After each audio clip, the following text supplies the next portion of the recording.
আখেরি মোনাজাতে শেষ হল বিশ্ব ইজতেমার প্রথম পর্বের প্রথম ধাপ। এতে মুসলিম উম্মার কল্যাণ সহ দেশ ও বিশ্বের শান্তি কামনা করা হয়। এ সময় আমিন আমিন ধ্বনিতে মুখর হয় তুরাগদের। পরে সড়ক, নৌ ও রেলপথে বাড়ি ফিরতে শুরু করেন মুসল্লিরা। যানবাহন সংকটে অনেকে হেঁটে রওনা হন। রিপোর্টার কাজী পাপ্পু ও গাজীপুর প্রতিনিধি আতিক রহমানের সহায়তায় আরও জানাচ্ছেন শারমিন স্বর্ণা। মহান আল্লাহর রহমত, মাগফিরাত ও নাজাত প্রার্থনার মধ্য দিয়ে টঙ্গীর তুরাগ তীরে অনুষ্ঠিত হয় বিশ্ব ইজতেমার আখেরি মোনাজাত। রোববার সকাল 9:15টায় শুরু হয়ে মোনাজাত চলে 9:35 পর্যন্ত। প্রথম পর্বে আখেরি মোনাজাত পরিচালনা করেন তাবলিগ জামায়াতের মাওলানা জুবায়ের আহমেদ। মুসলিম উম্মাহর শান্তি কামনায় দোয়া করা হয়। দেশি বিদেশি লাখো মুসল্লির কণ্ঠে এ সময় উচ্চারিত হয় আমিন আমিন ধ্বনি।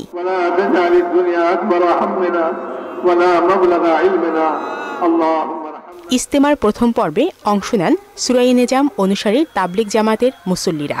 ইসলামের আদর্শে জীবনকে এগিয়ে নেওয়ার কথা বলেন তারা।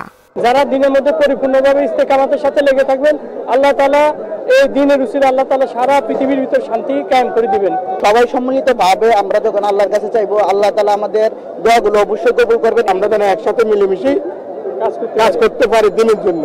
মোনাজাত শেষে নানা বিড়ম্বনা সহ্য করে নিজ নিজ গন্তব্যে রওনা হন মুসল্লিরা। সড়ক, রেল ও নৌপথে ছিল বাড়তি ভিড়, ফলে অনেকেই হাঁটতে শুরু করেন।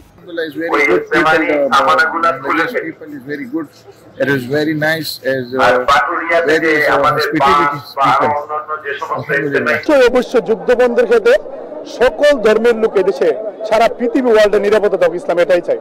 আমরা এই দুনিয়ায় যদি ভালো করে যাইতে পারি, তাহলে আমরা আখিরাতে শান্তিতে থাকতে পারি। মুসল্লিদের নিরাপত্তা ও ফিরতি যাত্রা নিশ্চিতে অতিরিক্ত পুলিশ মোতায়েন করা হয়েছে বলে জানান জিএমপি কমিশনার। আমাদের এখন কনসার্ন হচ্ছে তারা যেন নিরাপদে ফিরে যেতে পারে। এবারে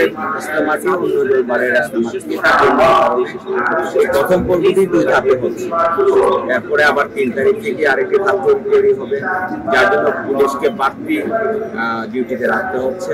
3 ফেব্রুয়ারি বাদ মাগরিব শুরু হবে ইজতেমার প্রথম পর্বের দ্বিতীয় ধাপ। 5 ফেব্রুয়ারি আখেরি মোনাজাতের মধ্য দিয়ে শেষ হবে সুরাই নিজাম অনুসারীদের ইজতেমা। এরপর 14 ফেব্রুয়ারি শুরু হবে মাওলানা সাদ অনুসারীদের ইজতেমা।